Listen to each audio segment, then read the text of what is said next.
According to the American Psychiatric Association, claims for mental health and behavioral health services face a denial rate 85% higher than comparable medical services. This disparity is a structural reality. Payers apply stricter documentation standards, require more aggressive prior authorizations, and use narrower definitions of medical necessity for behavioral health than they do for other medical specialties. This chart shows how that trend is accelerating. In 2022, 30% of healthcare providers faced claim denial rates of 10% or higher. By 2025, that figure rose to 41%. For an average practice processing 1,300 claims a month, a 10% denial rate creates a massive backlog. That is 130 claims that require manual rework and appeals every single month, effectively a full-time job of firefighting for the billing staff. Multi-service behavioral health billing often struggles not because of staff performance, but because the system is designed to reject these claims under standard medical billing rules. Complexity multiplies when a practice runs ABA, counseling, and speech therapy under one organization. Each service follows different coding rules and payer requirements. ABA therapy relies on time-based CPT codes, where the rules change based on whether the clinician is an RBT or a BCBA.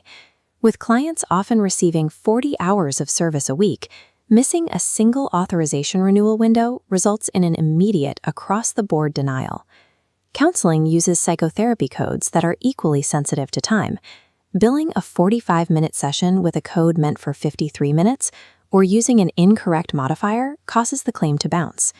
Managing these varying rules across 3 different EHR platforms creates significant operational overhead. When data is fragmented, it becomes difficult to track where a claim is in the cycle or why it was rejected. Generic billing vendors often struggle to provide visibility into these patterns.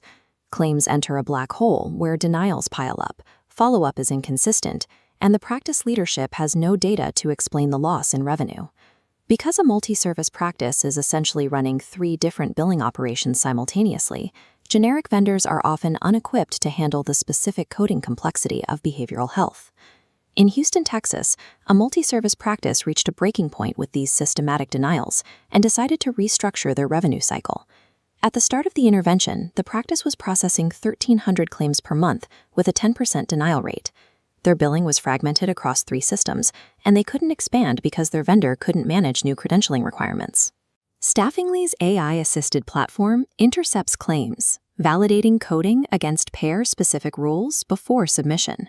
It catches predictable errors manual reviews miss, like ABA unit miscounts or expired authorizations, forcing front-end corrections rather than waiting for denials to trigger rework.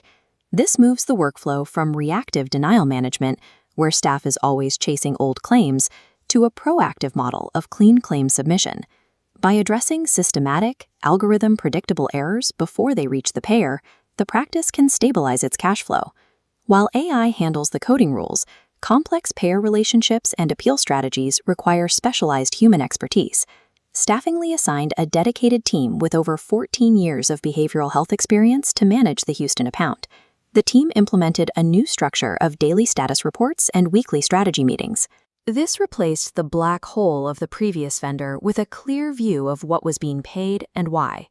When the Houston practice migrated from 3 EHRs into a single system, this dedicated team managed the billing transition. The clinic maintained its cash flow throughout the consolidation, avoiding the disruptions typical of a software migration.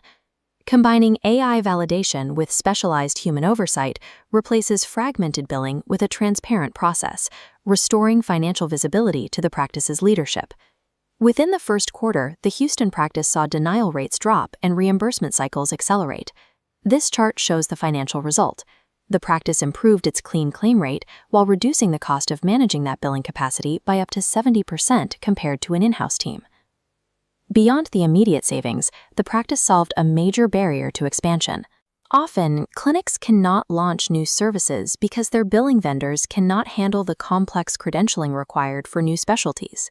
The Houston practice successfully launched a new speech therapy service line because their RCM team had already prepared the billing infrastructure and managed the network enrollment months in advance.